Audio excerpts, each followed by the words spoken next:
Now, just last week, we watched President-elect Obama become President Obama and get sworn into office. But who helped him get there? Well, according to Bernie Goldberg, it was his biggest cheerleaders, and that being the liberal media. Now, in Bernie's new book, A Slobbering Love Affair, the true and pathetic story of the torrid romance between Barack Obama and the mainstream media, he details how the left-wing media went beyond its usual bias and why their actions threaten our very democracy. And we continue now with Bernie. Can I break some news first, very briefly? Sure.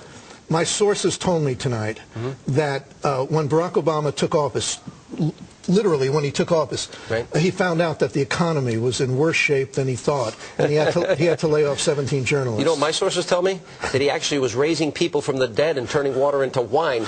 And well, he was the Messiah. The Messiah can do that. Why are you shocked? All right, let's go to this. We all know the tingly feeling comment that Chris Matthews made. Right. We all know that one. I didn't know this until I read your book, and I highly recommend this book.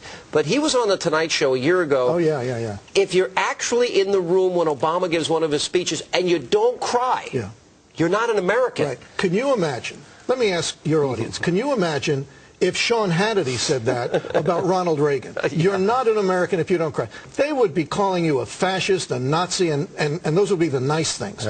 Yet here is a guy. This isn't political analysis. This is a man crush.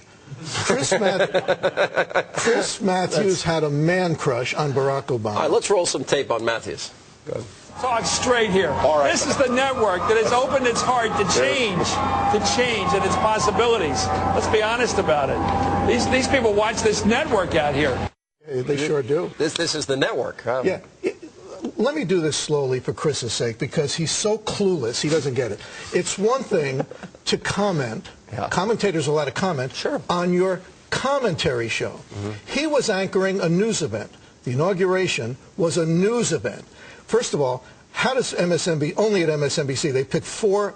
They are the Obama network. Ultra-liberals to anchor a news event. And he's saying that Obama's for change and we're the network of change. This is so insane that you learn this in Journalism 101. By the way, this is why Jay Leno said that right after the election, Obama held a party at his headquarters, MSNBC. Right. All right, that's pretty funny. All right, now you chronicled, I was all over the Bill Ayers and Reverend Wright stories. Good for you. Well, and you write, and thank you, you said a lot of nice things in the book.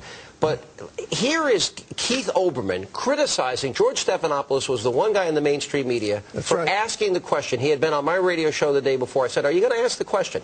Let's roll tape. ABC asking not a single question about Afghanistan or Pakistan, but abdicating journalistic decision-making of its own to take dictation, literally, from Sean Hannity on Tuesday, writing Stephanopoulos a question for Obama. I didn't write it. I suggested You suggested it. What's the difference who suggests a question? This was the first time a big, important mainstream journalist, George Stephanopoulos, who, by the way, his wife told us that he cried during the inauguration. Inauguration was a wonderful thing, but an anchorman is crying at the inauguration. This is not good. The story should have been, what is the relationship between Barack Obama and Bill Ayers? Maybe it's flimsy, maybe it's not, but what is it? Instead, the story became you, because little old me. A conservative had the nerve to give one of their guys a question. The guy did bomb the Capitol. He did bomb New York City Police Headquarters. He did bomb the Pentagon. All right, let me get this one last thing in here. This from the Washington Post. We can put it up on the screen here. This is this is very common.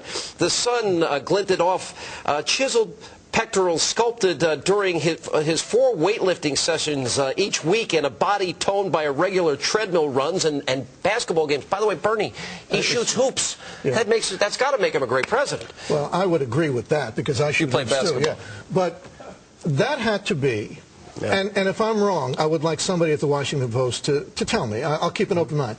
That had to be the single most embarrassing sentence ever published. It's not in the Washington Post. It's common. That's what your book points out. This is common. I know, but that's worthy. They were talking about Barack Obama's exercise regimen. That's worthy of a romance novel with Fabio on the cover. All right, let's go to one more. David Gergen about Obama during the DNC. In so many ways, it was less a speech than a symphony. that it moved quickly, it had a high tempo at times, inspiring, and then it became more intimate, slower, all along sort of interweaving a main theme about America's promise, echoes of Lincoln, of King, even of Reagan and of Kennedy.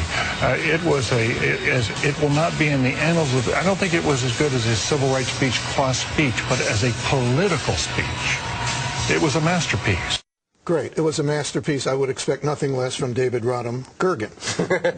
You're on your game tonight. Go ahead. But it wasn't a speech so much as it was a symphony.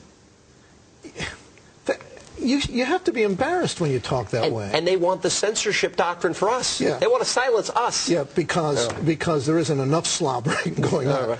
Bernie, I got to tell you, I laugh, but I really want to cry when I think about the fact that everything in this book is true. You talk about Palin derangement syndrome. We'll have you back in a week, and we'll talk about that. Great. Good luck with the book.